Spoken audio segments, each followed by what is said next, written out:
Bismillahirrahmanirrahim. Assalamualaikum warahmatullahi wabarakatuh. Alhamdulillahi hamdan katsiran thayyiban mubarakan fih kama yuhibbu rabbuna wa yardah. Asyhadu an la ilaha illallah wa asyhadu anna Muhammadar Rasulullah. La haula wala quwata illa billahil aliyyil azim. Bapak Ibu sekalian rahimani wa rahimakumullah.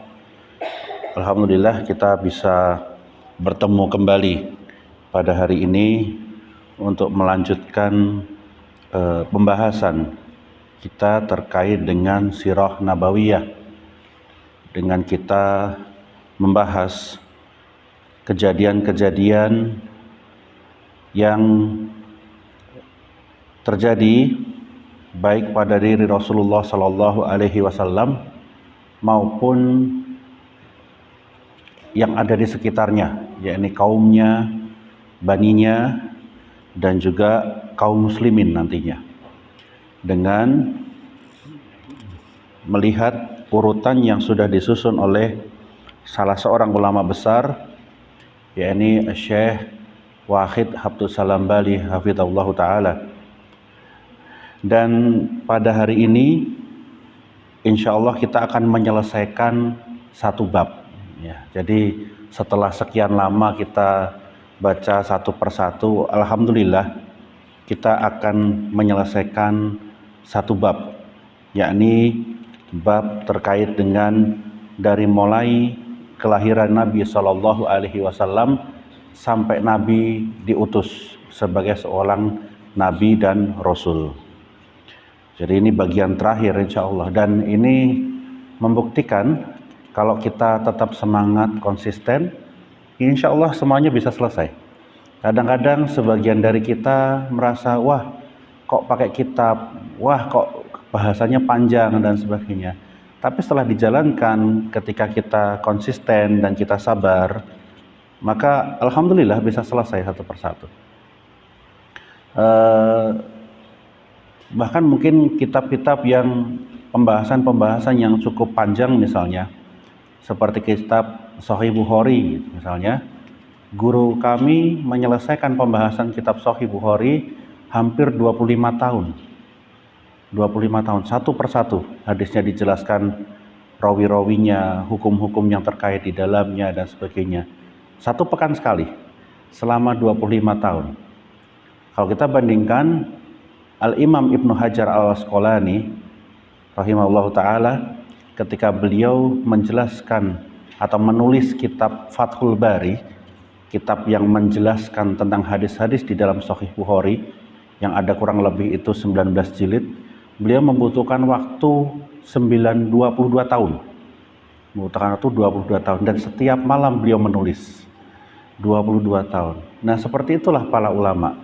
Oleh karena itu, kita sebagai orang yang menuntut melalui jalan mereka, mencoba belajar mengikuti jalannya para ahli ilmu, sudah layaknya kita bersabar. Bersabar dengan menuntut ilmunya, pelan-pelan kita pelajari satu persatu. Karena Bapak Ibu sekalian, rahimani wa rahimakumullah, bukan selesainya yang jadi tujuan kita nantinya, tetapi apa yang bisa kita dapatkan, pelajaran-pelajaran akidah, manhaj, fikih, dan berbagai macam hal yang terkait dengan Nabi Shallallahu Alaihi Wasallam di dalam sirahnya, itu yang patut kita dapatkan dan untuk kemudian kita amalkan. Kita lanjutkan pembahasan kita. Kita sekarang sampai pada poin atau pada kalimat ke-13. Pada kalimat ke-13.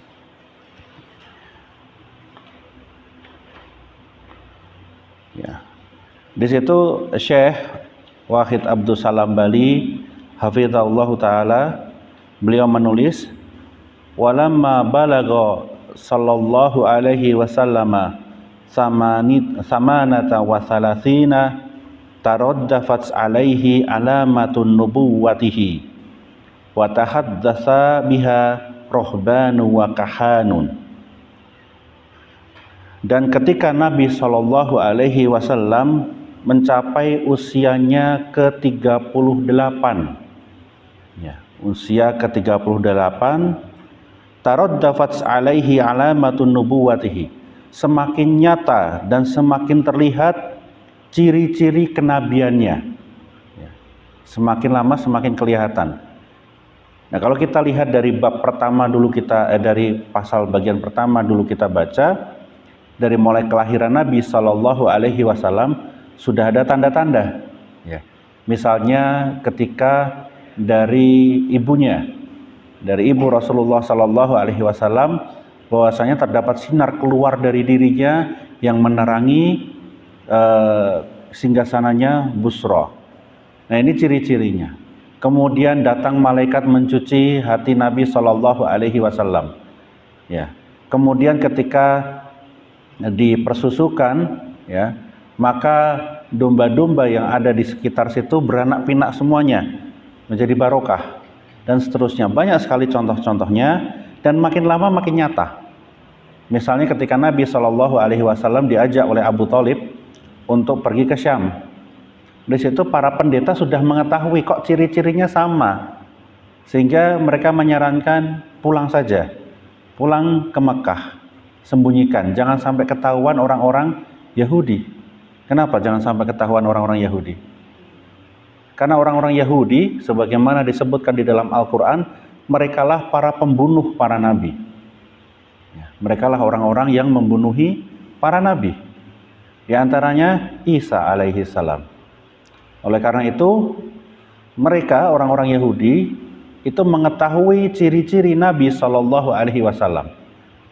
Ya, termasuk orang Nasoro.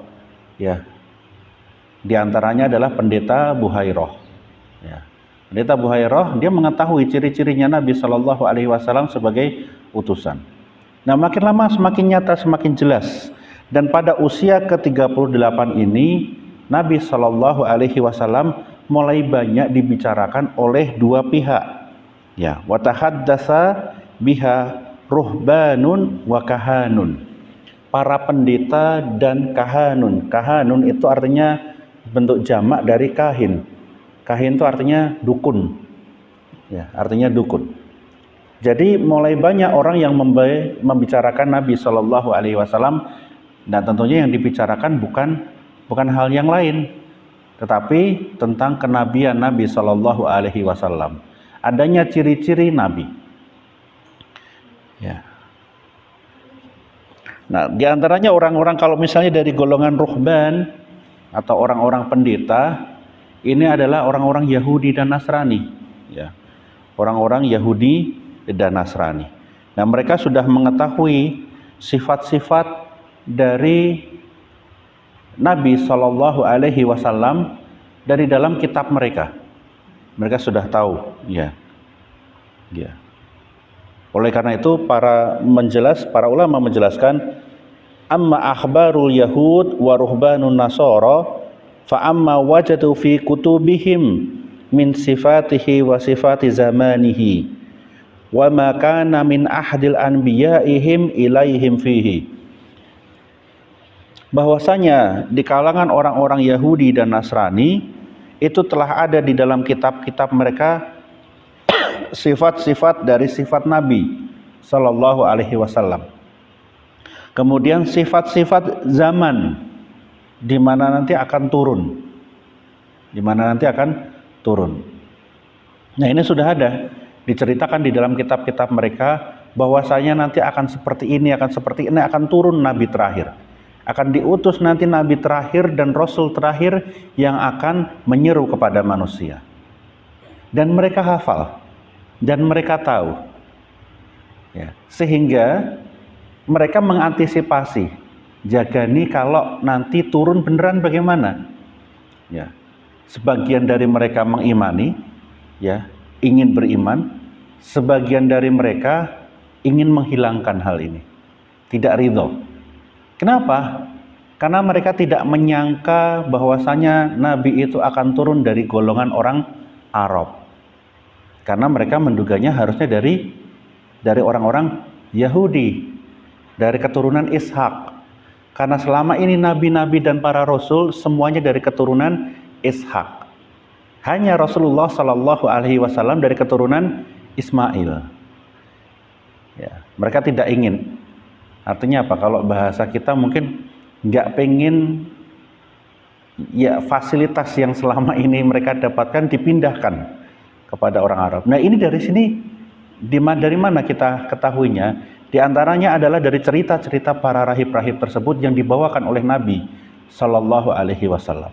Nabi kemudian menceritakan kepada kita bahwasanya di antara kalimat-kalimat tersebut bahkan Raja Roma Heraklius mengatakan, aku tidak menduga orang ini keluar dari kalian. Ya, orang ini keluar dari kalian. Nah kemudian itu kalau dari golongan rahib, ya, dari golongan rahib. Mereka sudah menceritakan bahwasanya nanti akan turun seperti ini, seperti ini. Sebagaimana Nabi Shallallahu Alaihi Wasallam juga menceritakan kepada kita tentang kejadian-kejadian nanti di hari akhir.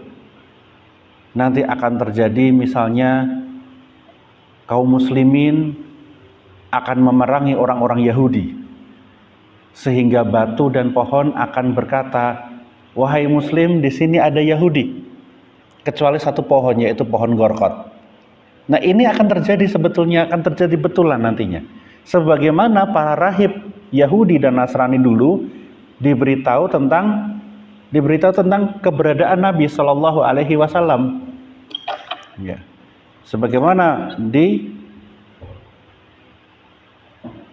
sebagaimana diinformasikan atau diberitahukan oleh para rahib dulu tentang isi dari atau tentang sifat-sifat dari Nabi Shallallahu Alaihi Wasallam.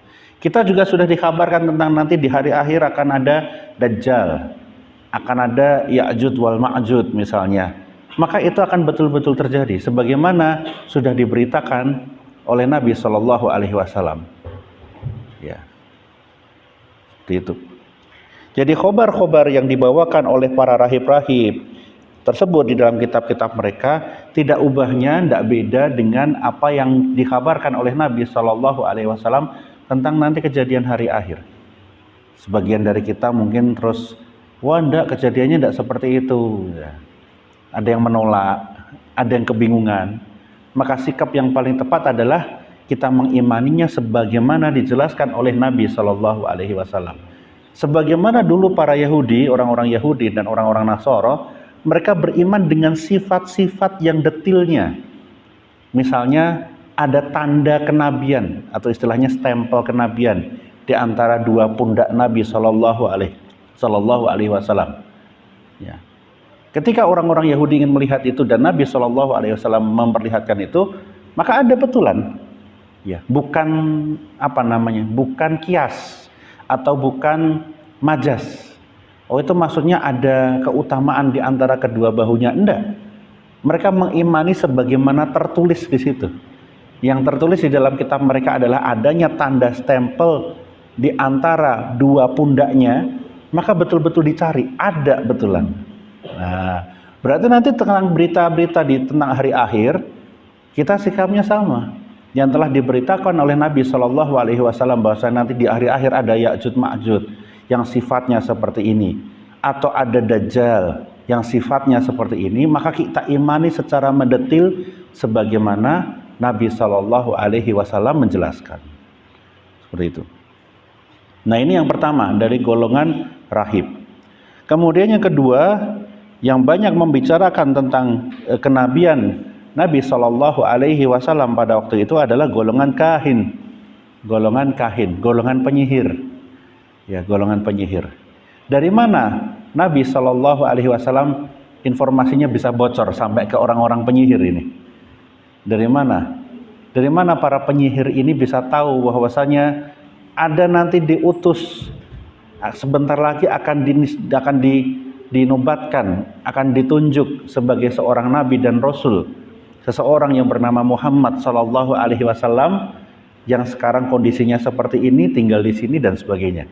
Dari mana ini para kahin? Dari mana kira-kira? Para penyihir ini tahu dari mana? Para penyihir ini mereka bisa mengetahui berita-berita, bahkan sesuatu yang belum mereka ketahui sebetulnya, berita-berita gaib. Ini karena dari jin yang mencuri berita, ya, dari para jin yang mencuri berita yang diturunkan di Lauhil Mahfuz. Ya.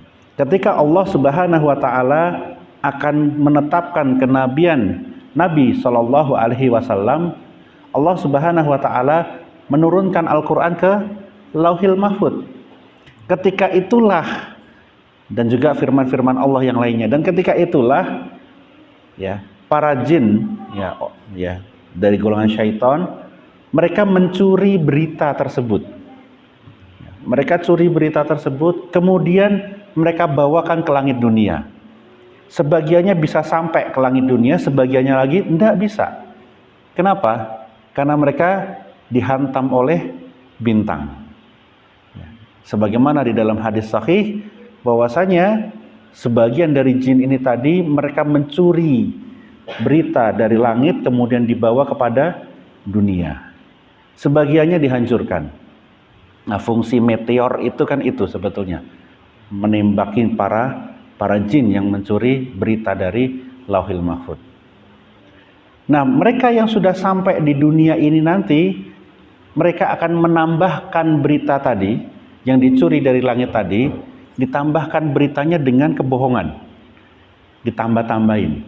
Sama seperti manusia ketika mendapatkan berita satu, sampai di rumah diceritainnya sudah nambah lagi kan. Nah, itulah jin, syaitan seperti itu, ditambahkan lagi kebohongannya. Dan berita yang sudah ditambahkan kebohongannya tadi disampaikan pertama kali kepada para kahin, para penyihir. Jadi kalau Bapak Ibu sekalian kadang-kadang berpikir itu dukun-dukun itu kok bisa ngerti beneran ya, kadang-kadang tepat ya, ngomongnya begini kok bener. Lah itu jin yang bantuin.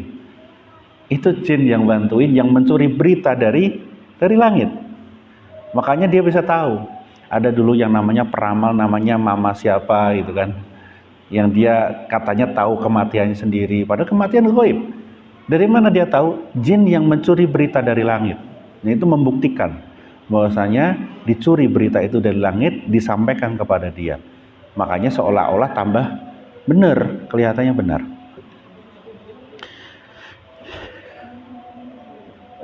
Karena itu para ulama menjelaskan, wa ammal kahanul arabi fa'atadhum bihi sayatinu minal jinni fima tashtariku min sam'i minas sama'i qabla an tukhjiba an dzalika wa bil qadfil bin nujum.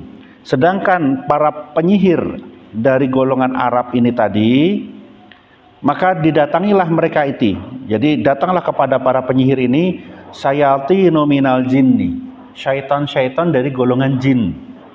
Ya, para pendusta dari golongan jin. Fima tastariqu minas sam'i minas sama. Dan mereka membawakan berita dan mereka curi dari langit. Qabla an tukhjiba, sebelum berita tersebut dibukakan atau diberikan kepada Rasulullah sallallahu alaihi wasallam. Ya. Nah, kemudian karena semakin banyak dibicarakan oleh para Yahudi dan Nasrani, kemudian dibicarakan pula oleh para penyihir, maka sebagian dari orang-orang yang diberikan rahmat oleh Allah Subhanahu wa taala, mereka mempercayai hal ini. Jadi belum sampai ke Nabi Shallallahu alaihi wasallam diutus jadi nabi, tapi mereka percaya bahwasanya nanti akan ada orang-orang ini, ada nabi yang akan diutus dengan ciri-ciri seperti ini. Tetapi qadarullah, mereka meninggal sebelum diangkatnya jadi Rasulullah SAW jadi nabi.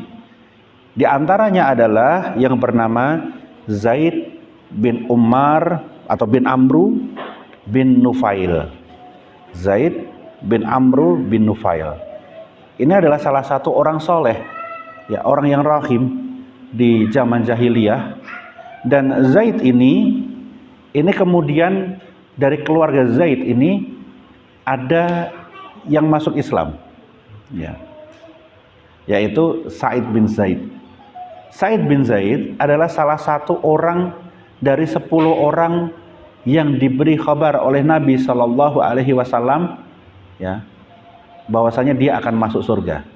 Salah satu dari 10 orang yang dikabarkan ketika mereka masih hidup di dunia, Rasulullah SAW mengatakan Said, Sa'ad, Umar, Abu Bakar dan seterusnya masuk ke surga. Nah, salah satunya adalah anak dari Zaid ini tadi. Ya. Dan dari keluarga Zaid ini ada beberapa orang yang sudah dijamin masuk surga. Yang pertama, ya, Sa'ad Said tadi. Kemudian yang berikutnya adalah keponakannya. Siapa keponakannya? Keponakannya adalah Umar bin Al-Khattab. Jadi Zaid ini pamannya Umar.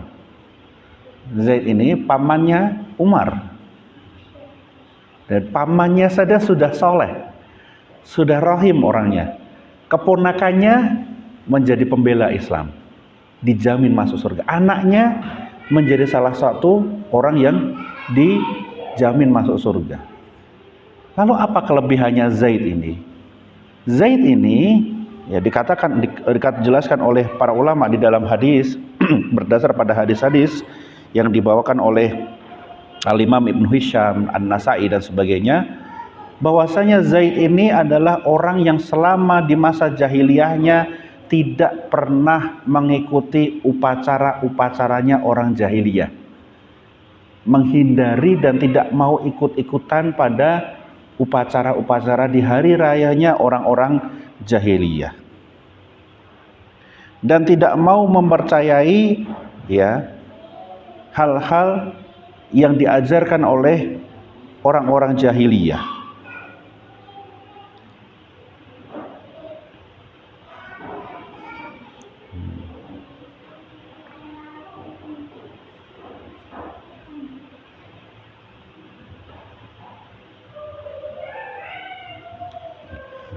Ya, sampai kemudian suatu ketika karena beliau mendapatkan berita yang begitu banyak tentang akan datangnya Nabi terakhir, maka beliau bertanya kepada para pendeta yang ada di Syam, ya, orang-orang ruhban, para pendeta yang ada di Syam, pendeta Nasrani. Beliau mengatakan, apa yang kamu ketahui tentang khobar, berita-berita ini yang dibicarakan oleh orang-orang ini? Maka pendeta tersebut berkata, atas alu andinin ma na'lamu ahadan ya'budullaha bihi illa syaikhon bil jazirah. Apakah kamu mau bertanya tentang agama, ya, sesuatu berita tentang agama yang tidak diketahui oleh orang-orang, ya, tidak diketahui oleh orang-orang satupun, ya, yang dengannya kita beribadah kepada Allah, dan kamu malah bertanya kepada seorang syaikhon bil jazirah, pada satu orang tua renta yang ada di daerah pelosok seperti saya. Ini beliau bertemu dengan seorang pendeta. Maka beliau mengatakan, iya, saya mau bertanya. Maka dikatakan kepada beliau, inna kullaman ra'aita fi dolalin innaka tas'alu an dinin huwa dinullahi wa dinu malaikatihi wa qad kharaja fi ardika nabiyyun aw huwa kharijun yad'u ilaihi irji fasaddiqhu wattabi'hu wa amin bima jaa bihi falam uhissa nabiyyan ba'du. Sesungguhnya berita tersebut, ya, yang kau dengar, ya, maka banyak orang mengatakan inna kullaman ra'aita fi dolalin, orang-orang yang engkau bawa berita tadi itu banyak mereka engkau lihat dalam kesesatan. Inna katas alu andini, tapi engkau bertanya tentang hal ini itu sebenarnya bertanya tentang sebuah agama. Huwa dinullahi wa dinu malaikatihi, yang jadi agamanya Allah dan agamanya para malaikatnya.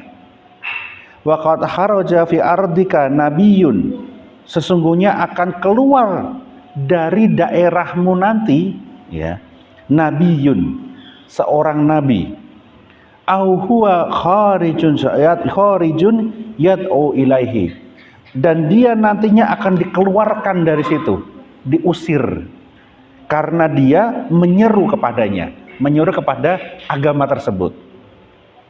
Irji fasodighu, pulanglah kamu, karena dia berada di daerah Syam pada waktu itu, bertemu dengan pendeta di daerah Syam. Irji, balik saja kamu, fasodighu, dan benarkan apa yang dia bawa, ya, benarkan apa yang dia bawa, wattabi'hu, dan ikutilah dia, wa amin bima jaa bihi, dan imanilah apa-apa yang dia bawa. Falam ohissa nabiyyan ba'du, karena tidak akan ada lagi nabi setelah dia nantinya. Jadi para pendeta ini sudah tahu, mereka sudah tahu. Bahkan ketika ditanya apa ini, ya, tentang agama yang dibawa, katanya akan ada nabi baru, mereka sudah tahu, ikuti, ya, ikuti, jangan menolaknya, ikuti saja, ya. Dan qadarullah, Zaid bin Amr bin Nufail itu meninggal sekitar 5 bulan sebelum Nabi Shallallahu Alaihi Wasallam diangkat jadi Nabi. Belum sempat beliau bertemu atau beriman kepada Nabi secara langsung. Tetapi Nabi Shallallahu Alaihi Wasallam mengetahui tentang Zaid bin Amr bin Nufail ini, dan Rasulullah Shallallahu Alaihi Wasallam membawakan berita. Ya, beliau pernah ditanya oleh para sahabat, bagaimana Zaid bin Nufail? Kan dia seperti itu, dia beriman, tidak melakukan hal-hal jahiliyah, dan dia bercerita seperti itu. Maka Rasulullah Shallallahu Alaihi Wasallam bersabda, ya'ti yaumal qiyamati ummatun wahidatun. Nanti Zaid itu akan datang di hari kiamat sebagai umat yang satu. Ya, dia sebagai umat yang satu. Maksudnya apa? Kebaikan seluruh umat. Ya, sebagaimana kalau kita disebut umat Islam, itu ada pada satu orang dia saja. Dan Allah Subhanahu wa Ta'ala pernah menyebut hal yang sama kepada salah satu nabinya. Siapa itu? Nabi Ibrahim. Kenapa? Karena Zaid dan Nabi Ibrahim alaihissalam melakukan hal yang sama. Dia beriman sebelum orang-orang di sekitarnya beriman. Ya. Itu yang disebut dengan ummatan wahidatan. Jadi kalau di dalam Al-Quran, di dalam Sunnah, kadang-kadang disebutkan ummatan wahuwa ummatun wahidatun. Dia adalah umat yang satu. Maka yang dimaksud dengan umat yang satu, para ulama menjelaskan kebaikan seluruh umat, ya, kebenaran seluruh umat ada pada dirinya. Kebaikan seluruh umat ada pada dirinya. Oleh karena itu kita tidak boleh sembarangan menyebut seseorang, oh si fulan itu ummatan wahidatan. Tidak boleh. Karena Allah Subhanahu wa Ta'ala menyebutkan ummatan wahidatan pada Nabi Ibrahim. Dan Nabi Ibrahim beriman sebelum orang-orang di sekitarnya beriman semuanya. Dia yang muslim sebelum ketika orang-orang di sekitarnya dalam kondisi kafir. Dan sekarang tidak ada seperti itu. Ya, tidak boleh seperti itu. Dan Rasulullah Shallallahu Alaihi Wasallam, dan apa yang dikatakan oleh Nabi Shallallahu Alaihi Wasallam adalah wahyu. Beliau menyebutkan bahwasanya Zaid bin Amr bin Nufail adalah ummatan wahidah. Nanti akan datang di yaumil qiyamah satu orang tapi dengan kebaikan seluruh umat. Nanti kita lihat saja di yaumil akhir. Oh, kalau ada yang datang, nah itu tuh Zaid bin Amr bin Nufail dengan seluruh kebaikannya dia. Yang kita nggak ada apa-apanya nantinya, ya, tidak ada apa-apanya.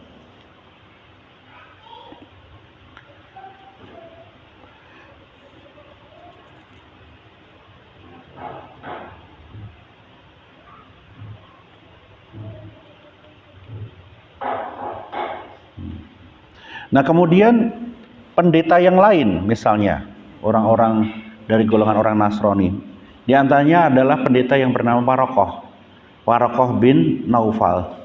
Ya, Waraqah bin Naufal ini ketika mendengar Nabi Shallallahu Alaihi Wasallam mulai suka, ya, ketika Nabi Shallallahu Alaihi Wasallam menceritakan tentang ketika beliau mendapatkan wahyu pertama kali, maka disebutkan di situ ada seseorang yang bernama Waraqah. Waraqah ini adalah salah seorang pendeta, ya. yang ketika mendengar atau mengetahui ciri-ciri kenabian Nabi Shallallahu Alaihi Wasallam dan mendengar bahwasanya Nabi ketika ada di Gua Hira didatangi oleh malaikat Jibril, dan beliau nggak tahu itu malaikat Jibril, maka beliau menceritakan ini kepada Warokoh lewat Khadijah. Ya. Lalu apa kata Warokoh? Warokoh mengatakan, hada namusu, ini namus ini. Namus, istilah namus itu adalah istilah yang digunakan oleh orang-orang Nasoro pada waktu itu untuk menyebut Jibril yang dulu datang ke Isa. Ya, ciri-cirinya sama. Maka beliau mengatakan, hada namusu alladzi nazzalallahu ala Musa. Ya, ini namus yang sama yang turun dulu kepada Nabi Musa. Berarti mereka hafal ciri-cirinya ya. Hadza namus alladzi nazzalallahu ala Musa ya laitani fiha jada'an. Ya laitani fiha jada'an. Laitani akunu hayyan id yukhrijuka qaumuka. Kemudian Waraqat berkata, waduh, seandainya aku bisa hidup lama nantinya, karena Waraqat sudah tua dan Nabi Shallallahu Alaihi Wasallam masih muda, masih belum 40-an, ya baru mau 40-an ketika kejadian di Gua Hira. Nanti kita akan baca setelah ini. Nah, ketika kejadian itu Nabi Shallallahu Alaihi Wasallam menceritakan bersama dengan Khadijah menceritakan tersebut. Kemudian apa kata Waraqah? Laitani aku nuhayyan id yukhrijuka qaumuka. Seandainya aku masih hidup ketika nanti kaummu akan mengusir kamu nantinya. Kita lihat, ingat tuh, Musa dulu seperti itu. Nabi Isa juga diusir. Maka dia mengatakan semua nabi itu diusir oleh kaumnya. Maka nanti akan datang waktu di mana engkau diusir oleh kaummu, dan kejadian betulan. Ya, dan kejadian betulan. Maka Rasulullah Shallallahu Alaihi Wasallam ketika diberitahu seperti itu, beliau menjawab, awa mukhrijayhum, apakah mereka itu akan mengusir aku?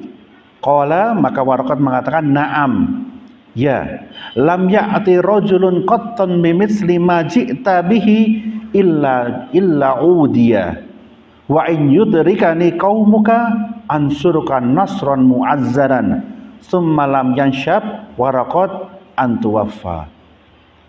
Waraqat menjawab ketika Nabi Shallallahu Alaihi Wasallam bertanya, apakah kaumku nanti akan mengusir aku? Beliau menjawab, iya. Tidak pernah tidak. Iya, tidak pernah tidak berarti selalu. Tidak pernah tidak orang yang membawa sesuatu seperti yang kamu bawa, maka dia akan diusir. Ya, dia akan diusir. Wa in yudrikani yaumuka, seandainya aku masih hidup nanti di hari itu, di hari di mana engkau diusir, ansuruka nasran mu'azzaran, aku betul-betul akan menolongmu. Ini berarti dia tahu bahwasanya nanti kejadian itu dan dia ingin menolong Nabi Shallallahu Alaihi Wasallam. Ini membuktikan adanya benih-benih keimanan karena mengimani kitab yang sebelumnya, ya, mengimani kitab yang semua. Akan tetapi qadarullah masyafa'ala summa lam yanshab wa Waraqat antuwaffa. Kemudian tidak lama berlalu setelah itu Waraqat meninggal. Seolah-olah Waraqat tahu bahwasanya umurnya tidak akan panjang dan dia ingin menyaksikan Nabi Shallallahu Alaihi Wasallam diangkat sebagai seorang nabi hingga terusir nantinya, ya, hingga terusir nantinya. Nah, kemudian kisah yang lain yang menunjukkan banyaknya berita atau tersebarnya, tersiarnya berita tentang Nabi Shallallahu Alaihi Wasallam adalah kisah yang sangat masyhur sekali, yang itu terkait dengan kisah seorang sahabat yang masuk Islam padahal dia dari negeri yang jauh, yaitu kisahnya Salman Al-Farisi. Kisahnya Salman Al-Farisi ini juga membuktikan bahwasanya para rahib pada waktu itu sudah membicarakan tentang Nabi Shallallahu Alaihi Wasallam. Bagaimana kisahnya Salman Al-Farisi? Kisahnya Salman Al-Farisi ada di dalam kitab Musnad Imam Ahmad dan diriwayatkan juga oleh Imam Ahmad, oleh Tirmidzi dan Nasai dan lainnya. Hadisnya hasan, bahwasanya Salman itu adalah anak dari salah seorang saudagar atau pimpinan kota di Parsi, di Persia. Sekarang itu berarti di Iran, daerah Iran dan Irak.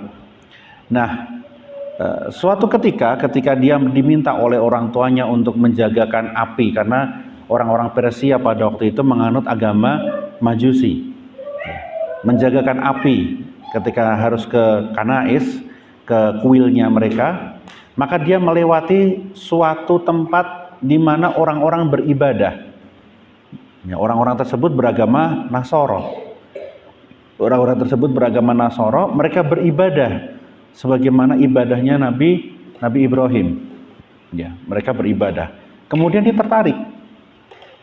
tertarik, ya, Salman Al-Farisi tertarik, kemudian bergabung, walaupun akhirnya dia harus diusir oleh orang tuanya. Kemudian dia bergabung, ya, kemudian meninggallah pendeta ini tadi. Nah, sebelum meninggal pendeta ini tadi, dia diberi pesan, cari di daerah Syam, nanti akan ada yang seperti ini. Cari, belajar sama dia. Akhirnya dia mencari kebenaran ke Syam. Ya, mencari lagi, bagaimana, ada nggak yang seperti itu. Diberikan petunjuk, ketemu sama si fulan. Ya. Setelah ketemu sampai di Syam, akhirnya beliau bertemu dengan beberapa orang rahib. Tapi ternyata rahibnya nggak bagus. Ya, ada memakan uang jamaah dan sebagainya, yang kemudian menyebabkan Salman akhirnya harus ditahan sebagai seorang budak pada waktu itu karena permasalahan tersebut. Tetapi sebelum meninggal, si rahib yang walaupun adabnya ini buruk ini tadi, sudah memberikan sebuah wejangan kepada dia. Nah, wejangan inilah yang kemudian diingat sekali oleh Salman dan diceritakan kepada Nabi Shallallahu Alaihi Wasallam.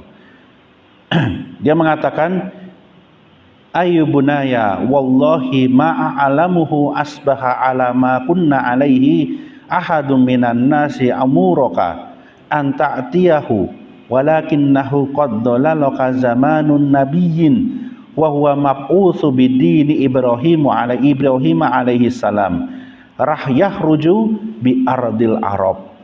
Wahai anakku, ini maksudnya si pendeta ngomong kepada si Salman, wahai anakku, wallah, demi Allah, ma'alamuhu asbaha ala ma kunna alaihi ahadun minan nas umuraka anta'tiyahu. Aku tidak tahu suatu pun ilmu yang lebih jelas lagi bahwasanya akan terjadi sesuatu yang terkait dengan apa yang engkau tanyakan. Nah, dia bertanya tentang agama soalnya.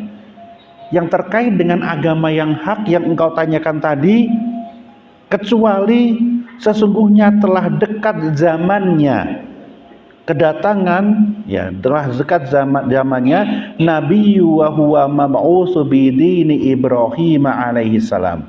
Telah dekat zamannya seorang nabi akan diutus dengan agamanya Ibrahim alaihi salam. Berarti agama yang sama yang dibawa oleh Nabi Ibrahim. Yakhruju bi ardil arab, dan dia akan keluar dari negeri Arab. Yang akan keluar dari negeri Arab. Ya. Muhajiron ila arti baina harrataini bainahuma nahlun. Dan dia nanti akan hijrah. Di sini sudah disebutkan, para pendeta itu bahkan mereka mengetahui Nabi akan diusir dan hijrah nantinya.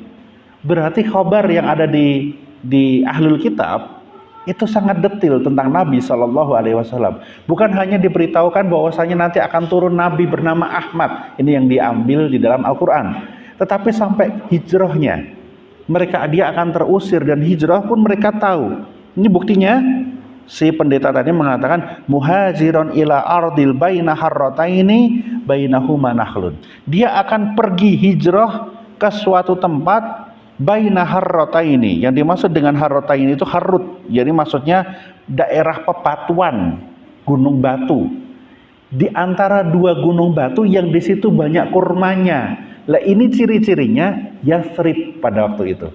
Ciri-cirinya Yathrib, di antara dua gunung dan di tengahnya ada ladang atau ada kebun kurma. Ya. Bainahuma nakhlun. Ya, sudah tahu tempatnya di mana kan? Kita ingat ya, Nabi Shallallahu Alaihi Wasallam ketika masuk ke dalam kota Madinah hijrah, beliau disambut dengan pelepah kurma, pohon palem gitu. Beliau udah tahu seperti itu. Bihi alamatun wala takhfa, dan ada dia memiliki ciri-ciri yang tidak pasti akan diketahui, atau istilahnya jelas sekali. La takhfa, tidak tersembunyi. Apa itu? Ya'kulul hadiyata wala ya'kulus shadaqah. Nabi Shallallahu Alaihi Wasallam itu mau makan dan menerima hadiah dan tidak mau memakan sodakoh. Makanya ketika Salman Al Farisi bertemu dengan Nabi Shallallahu Alaihi Wasallam, beliau ngetesnya ini. Salman mengumpulkan uang, diberikan kepada Nabi Shallallahu Alaihi Wasallam, kemudian disebutkan, wahai Muhammad, ini sodakoh. Dimakan nggak, diterima nggak? Ternyata beliau tidak menerima. Di hari berikutnya beliau mengumpulkan, karena dia masih budak ya. Si Salman pada waktu itu masih budak, dan akhirnya ditebus oleh para sahabat nantinya dengan harga 200 batang pokok kurma. Nah, di hari berikutnya setelah mengumpulkan uang lagi, maka Salman datang kepada Nabi dengan membawakan uang tersebut dengan mengatakan ini hadiah. Diterima oleh Nabi. Berarti ciri-ciri yang dia dapatkan dari si pendeta tadi benar berarti. Yaitu bahwasanya Nabi Shallallahu Alaihi Wasallam mau memakan, yakulul hadiyah, mau menerima hadiah, wala yakulu sodakoh. Nah, tapi tidak menerima sodakoh. Nah, ini yang sedikit berbeda. Kadang-kadang yang tragis itu sebagian dari orang-orang kita malah menerima makannya makan sodakoh, gak mau hadiah. Nabi Shallallahu Alaihi Wasallam itu cirinya tidak makan sodakoh. Tapi betapa banyak orang-orang sekarang yang mengatakan ayo infak, ayo sodakoh, nanti ngambil berapa persen dari situ dia dimakan sendiri. Ya, ini berbeda sekali dengan Nabi Shallallahu Alaihi Wasallam. Sangat-sangat berbeda. Nabi Shallallahu Alaihi Wasallam tidak mengajarkan yang seperti itu. Ya, tidak mengajarkan yang seperti itu. Tapi beliau menerima hadiah. Berarti kalau hadiah bukan motong dari sedekah, bukan motong dari infak, tetapi orang mengatakan ini hadiah untukmu, itu baru hadiah. Nah, bagaimana kita bisa mengatakan katanya ustadz, katanya kiai, katanya apa gitu kan, hidupnya dari infak dan sedekah, ini memalukan, nggak benar. Nabi Shallallahu Alaihi Wasallam tidak pernah melakukan hal tersebut. Beda kalau dengan hadiah. Seseorang setelah khutbah Jumat diberikan, monggo Pak Kiai, Pak Ustadz niki nggih transport nggih, hadiah.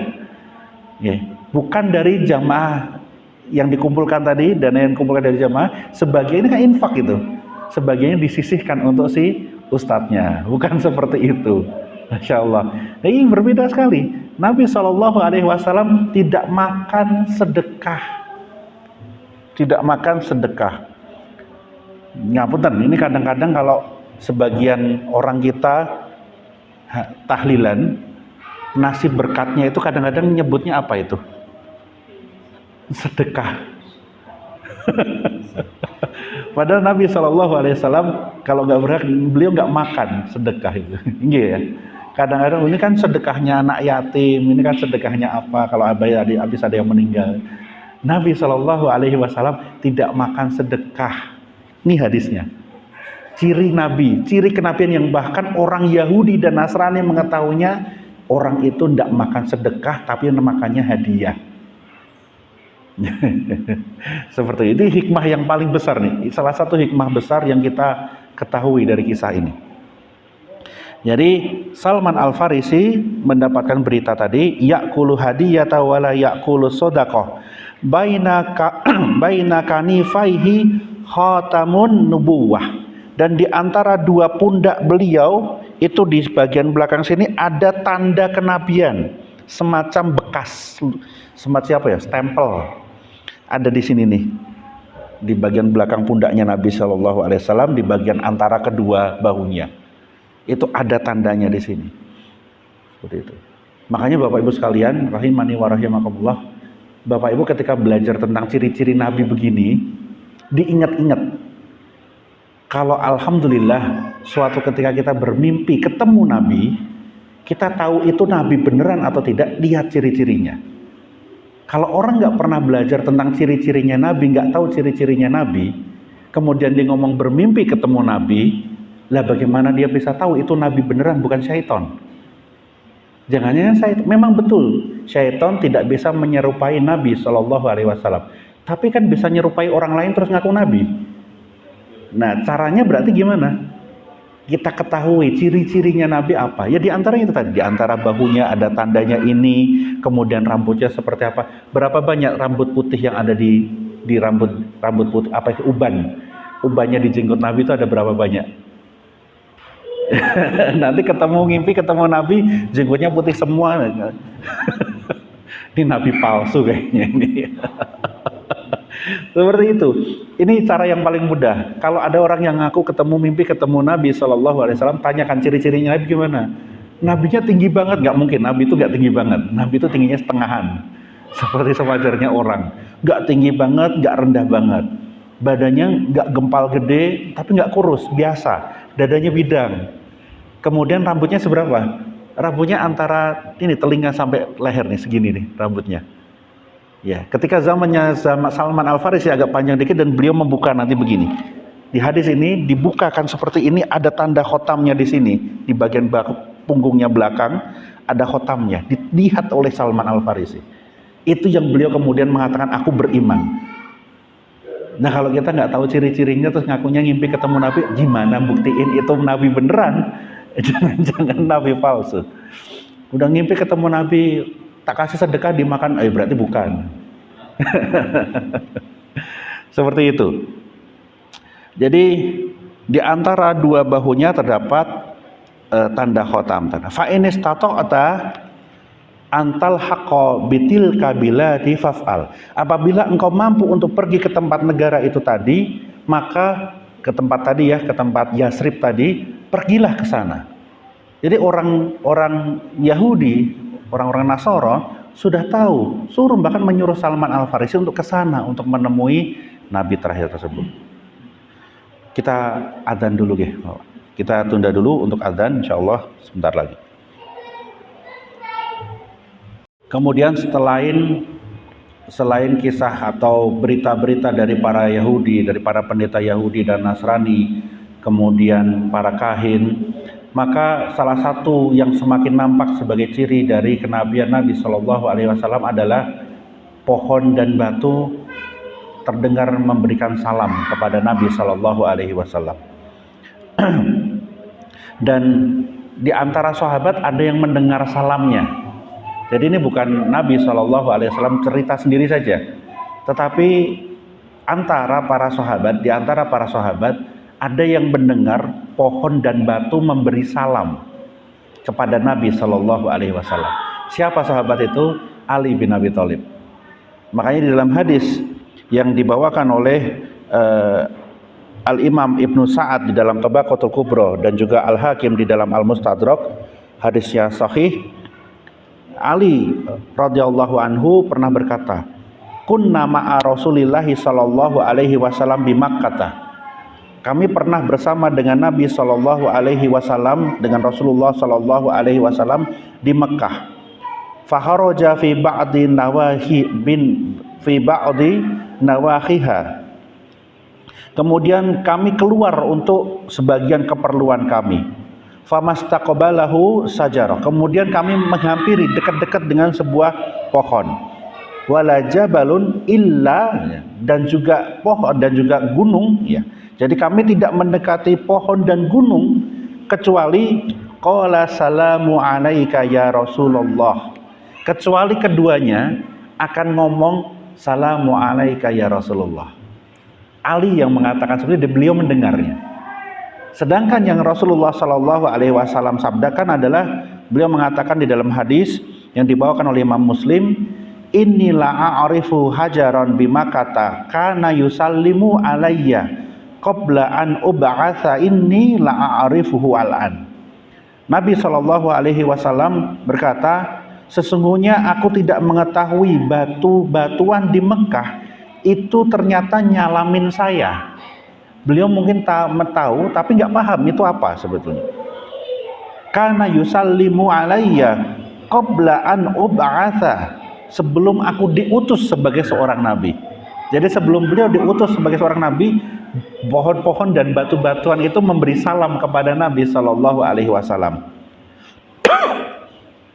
Inilah a'rifuhu al'an. Sekarang saya baru tahu. Kenapa? Sudah diangkat sebagai nabi. Mungkin kan seperti misalnya ada seorang bapak-bapak lewat, kita kasih salam, assalamualaikum Pak RT gitu kan. Padahal dia bukan RT gitu. Setelah beliau jadi RT baru paham, oh ternyata benar jadi RT gitu. Sama seperti itu. Yang di sini Nabi Shallallahu Alaihi Wasallam sebelum diutus jadi nabi bingung, nggak tahu. Assalamualaikum ya Rasulullah. Lah maksudnya kepada siapa ini? Tapi setelah diangkat paham, oh iya kepada saya. Dan itu yang didengarkan oleh Ali bin Abi Thalib ketika bersama beliau di Mekah dulu. Berarti kalau Ali bin Abi Thalib juga mendengar, nanti ketika yaumil akhir kita berperang dengan orang Yahudi dan pohon serta batu bisa berbicara, berarti bicara beneran, bukan berkhayal waktu itu, tapi betul-betul batu dan pohon akan berbicara kepada Muslim untuk mengatakan, wahai Muslim, ini ada Yahudi sembunyi di sini, bunuhlah. Seperti itu. Berarti berbicara betulan, nggak ada yang nggak mungkin. Allah Subhanahu Wa Taala sudah menjelaskan itu tadi. Paham ya? Nah, itu diantara contoh-contoh apa yang muncul ya sebelum Nabi Shallallahu Alaihi Wasallam diutus. Kemudian kita sampai pada kalimat ke-14. Walama balagha Shallallahu Alaihi Wasallam tasi'ata wa thalathin hubbiba ilaihi al-khalawatu fakana yahulu bi gharil Hira syahra Ramadan yatakhannafu fihi. Bahwasanya Nabi Shallallahu Alaihi Wasallam ketika mencapai usianya 39, maka beliau suka berkholwat, menyendiri. Fakana yahulu bi gharil Hira, beliau menjendirinya di gua Hira. Kapan? Syahrul Ramadan, di bulan Ramadan. Karena itu di dalam Al-Quran ketika disebutkan tentang Lailatul Qadar, disebutkan tentang itu adalah malam di mana diturunkannya Al-Quran di dalam bulan Ramadan. Ya. Apa yang dilakukan beliau di Gua Hira? Kalau ditanyakan apa yang dilakukan oleh Nabi Shallallahu Alaihi Wasallam di Gua Hira, apakah ngopi, ataukah jagongan, atau merenung aja? Disebutkan di dalam hadisnya yatakhannafu fihi. Beliau melakukan takhonnaf. Takhonnaf itu sebutan untuk ibadah seperti cara beribadahnya Nabi Ibrahim. Itu disebut takhonnaf. Jadi beribadah sebagaimana ibadahnya Nabi Ibrahim. Jadi nggak bengong di dalam gua atau cuma diem saja, enggak. Tapi beliau beribadah tapi menyendiri, ya, beribadah tapi menyendiri, seperti itu. Jadi tidak bengong, ya. Nah, ketika itulah muncul ya atau datang malaikat Jibril untuk membacakan ayat surat Al-Alaq, ya, ketika kejadian itu. Dan setelah itu terputus, ya, setelah kejadian di Hira, ya, di surat Al-Alaq itu di bagian awal surat Al-Alaq diberikan kepada Nabi Shallallahu Alaihi Wasallam dengan kata-kata Iqra. Setelah itu terputus karena setelah itu beliau pulang ke rumah ketakutan. Setelah ketakutan itulah seperti yang di dalam kalimat nomor 15. Wa qabla mab'athihi bi sittati ashhar, 6 bulan, kurang lebih 6 bulan sebelum akhirnya diturunkan wahyu, yaitu surat Al-Mudaththir yang memerintahkan beliau untuk berdakwah, beliau selalu bermimpi. Wa kana la yara ru'yan ila ja'at misla falaqis subhi. Beliau selalu bermimpi dan kalau mimpi itu jelas sekali akan menerima wahyu. Kalau bermimpi, bermimpi jelas sekali, seperti pagi hari. Maksudnya apa? Apa yang beliau lihat kejadian-kejadiannya itu kejadiannya nggak buram, nggak gelap, tapi jelas. Ya, tanda-tanda beliau akan mendapatkan wahyu. Karena di antara tanda kenabian itu adalah mimpi. Dan seandainya tanda kenabian itu tadi diperbolehkan untuk hujah, maka hujahnya mimpinya Umar itu yang paling tepat. Di dalam hadis sahih, Nabi Shallallahu Alaihi Wasallam mengatakan mimpinya Umar itu yang paling bagus, yang paling tepat.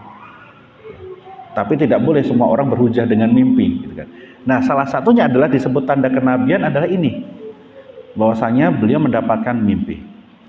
Nah, Bapak Ibu sekalian, rahimani wa rahimakumullah, banyak sekali sebetulnya tanda-tanda kenabian yang bisa kita pelajari sebetulnya. Apa yang disebutkan di dalam kitab ini dan juga di dalam kajian kita ini mungkin baru sedikit ya, tidak terlalu banyak. Kalau seandainya mungkin mampu dan memungkinkan, Bapak Ibu sekalian bisa membaca, ada sebuah kitab yang ditulis oleh Al-Imam Al-Baihaqi. Al-Imam Al-Baihaqi yang berjudul Dalailun Nubuwah, dalil-dalil kenabian, bukti-bukti kenabian. Ya.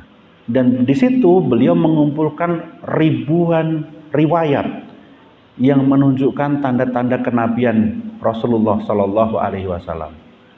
Kitabnya sayangnya belum ada yang terjemahin, Dalailun Nubuwah ini. Ada 12 jilid segini. Ada 12 jilid, besar sekali. Dan dikeluarkan dari mulai Nabi Shallallahu Alaihi Wasallam dilahirkan. Jadi beberapa riwayat yang kita sebutkan di awal dulu ketika menceritakan Nabi lahir itu dari situ, sampai nanti di akhirnya. Itu disebutkan ciri-ciri kenabian Nabi Shallallahu Alaihi Wasallam. Semua kisah-kisah yang terkait dengan ciri-ciri kemukjizatan Nabi Shallallahu Alaihi Wasallam ditulis oleh beliau, dikeluarkan oleh beliau riwayat-riwayatnya. Jadi kalau Bapak Ibu ingin mengetahui lebih lanjut, bisa mencoba, kalau misalnya ada kesempatan kita buka bareng-bareng, kita belajar bareng-bareng Dalailun Nubuwah. Semakin yakin kita bahwasanya Nabi Shallallahu Alaihi Wasallam itu adalah Nabi terakhir yang diutus oleh Allah Subhanahu Wa Taala, yang sudah diberitakan bahkan oleh agama-agama sebelumnya, bahkan oleh agama Yahudi dan Nasrani. Dan kita semakin yakin yang disebut oleh Allah Subhanahu Wa Taala di dalam Al-Quran suratul Fatihah, ya, yaitu orang-orang yang dimurkai oleh Allah, ya, ghairil maghdubi alaihim waladdallin, dan sesat, itu adalah Yahudi dan Nasrani. Karena apa? Ciri-ciri tersebut sebagian besarnya diingkari oleh orang Yahudi dan Nasrani, disembunyikan oleh para pendeta-pendetanya. Orang-orang Nasrani mereka tidak mau tahu, akhirnya bodoh. Sedangkan orang-orang Yahudi, pendetanya tahu tetapi ngumpetin. Yang jujur diantaranya seperti ini, Warokoh, Buhairah dan sebagainya, mereka mengatakan jujur ada nanti nabinya seperti ini. Bahkan mereka mengatakan saya akan tolong kamu nanti ketika kamu diusir. Nah, kalau pendeta-pendetanya orang-orang ahlul kitab saja percaya, beriman kepada Nabi Shallallahu Alaihi Wasallam sampai seperti itu, lah kita, masa kita nggak percaya dengan beritanya? Nah, salah satu bentuk bukti kita percaya dengan berita apa yang dibawa oleh Nabi Shallallahu Alaihi Wasallam adalah kita jalankan perintahnya. Bukti keimanan kita kepada Allah dan Rasulnya adalah menjalankan perintahnya. Makanya Allah berfirman, Qul in kuntum tuhibbunallah fattabi'uni yuhibbukumullah wa yaghfir lakum dunubakum. Katakanlah wahai manusia, apabila engkau mencintai Allah, fattabi'uni, ikutilah aku, yuhibbukumullah, kalian akan dicintai oleh Allah. Wa yaghfir lakum dunubakum, dan dosa-dosa kalian akan diampuni. Berarti gimana cara kita memohon ampunan kepada Allah? Ngikutin jalannya Nabi Shallallahu Alaihi Wasallam.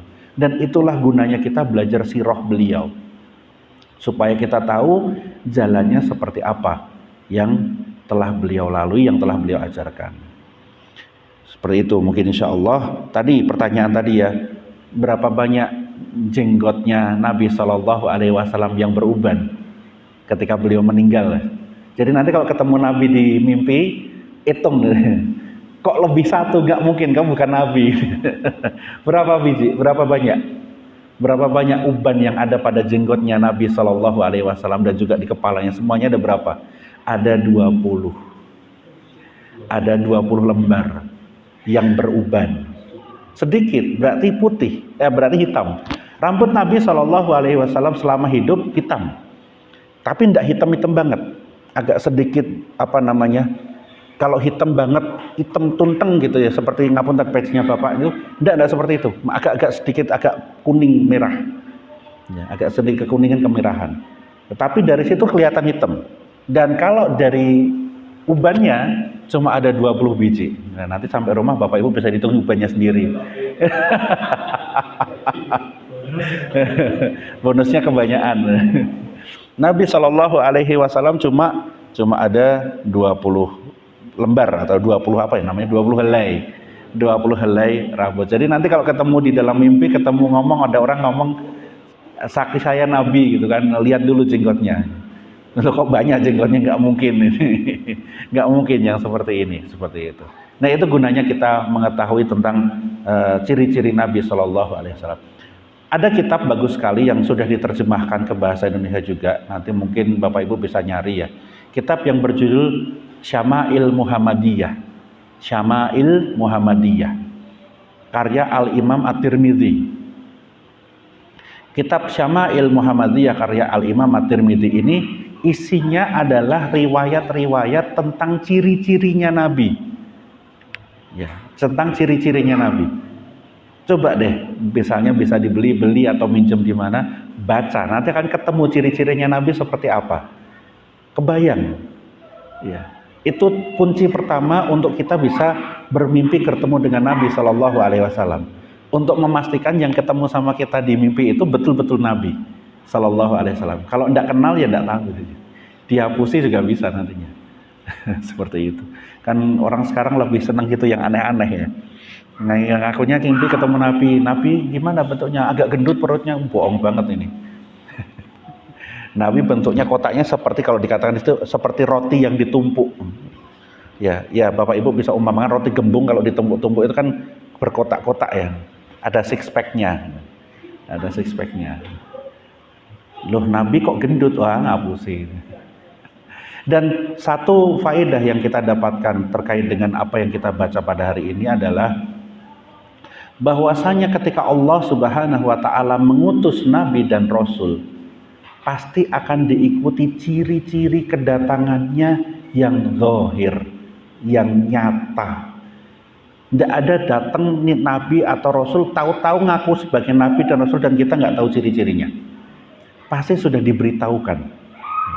Dari situ kita tahu nabi-nabi yang baru yang datang setelah Rasulullah Shallallahu Alaihi Wasallam palsu semuanya itu. Nggak ada kok beritanya. Yang ada berita malah nanti akan datang nabi palsu. Dan mereka ngaku nabi, benar berarti. Jadi lihat Rasulullah SAW ketika akan datang, bahkan para pendeta pun tahu, termaktub di dalam kitab-kitab mereka. Ya. Jadi kalau tidak ada ya tidak mungkin, seperti itu. Nah, dengan begini kita nggak akan dibohongi oleh orang-orang yang ngaku-ngaku sebagai nabi. Insya Allah seperti itu. Gih, kita cukupkan sampai di sini. Insya Allah pertemuan berikutnya kita akan masuk ke bab 2. Minal ba'atsati ila hijrah, dari mulai diutusnya Nabi Shallallahu Alaihi Wasallam, beliau menerima wahyu pertama sampai beliau hijrah ke Madinah. Insya Allah seperti itu. Mungkin cukup sampai di sini. Insya Allah. Subhanakallahumma wa bihamdika asyhadu an la ilaha illa anta astaghfiruka wa atubu ilaik. Wassalamualaikum warahmatullahi wabarakatuh.